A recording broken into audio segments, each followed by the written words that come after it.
அஜித் குமார் வந்து கேம்பா கூல்ட்ரிங்க்ஸுக்கு வந்து ஒரு ஆட் ஒன்று கொடுத்துருப்பாரு. அதுக்கு வந்து கடுமையான எதிர்ப்பு நிறைய வந்தது. அது ஏன் மெயினாக அதை எதிர்க்கிறாங்கன்னா, கேம்பா ஒரு கார்போனேட்டட் ட்ரிங்க்ஸ். அதில் கார்பன் டை ஆக்சைடு வாட்டரில் டிசால்வ் ஆகியிருக்கும். சுகர் ஆட் பண்ணியிருப்பாங்க, ஆனால் அது நிறையாவே ஆட் பண்ணியிருப்பாங்க. சுகர் ஃப்ரீ சோடான்னு சொல்லியிருப்பாங்க, அதுலேயும் நிறைய ஆட் பண்ணியிருப்பாங்க. என்னடி சொல்கிற? இதை நீங்கள் டெய்லி யூஸ் பண்ணாலும், இதை நிறையா யூஸ் பண்ணாலும் நம்ம பல்லுக்கு நல்லதில்லை, பல்லு டிகே ஆகிடும்.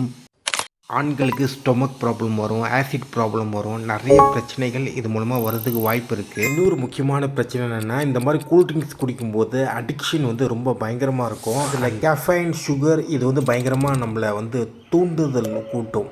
நிறைய குடின்ட்டு இந்த பொண்ணு மாதிரி. கேம்பா நீ குடிக்காது, அது ஓ இஷ்டம். அவ்வளவுதான். நாங்களாம் கேம்பா குடிச்சதுல இதுக்கு முன்னாடி மவுண்டன் டீ குடிப்போம், டெய்லி நைட்டு குடிப்போம், காலைல குடிப்போம். இப்போ மவுண்டன் டீக்கு பதிலாக கேம்பா குடிக்க போறோம். அவ்வளவுதான் வித்தியாசம். நாங்க எதை குடிச்சாலும் ஃபிட்டா இருப்போம். ஆப்சோல் கூட போட்டு கேம்பா குடிங்க.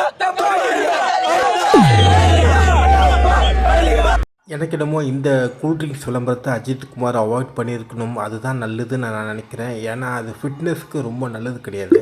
இன்னொரு முக்கியமான விஷயம், அவருடைய கருத்துக்கு முன்னுக்கு பின் முரணாக இருக்குது. ஸோ இதுதான் உங்களுடைய கருத்து என்னன்றது கமெண்ட்டில் சொல்லுங்கள். உங்களுக்கு இந்த வீடியோ பிடிச்சிருந்தால் லைக் பண்ணுங்கள், ஷேர் பண்ணுங்கள், சப்ஸ்கிரைப் பண்ணுங்கள்.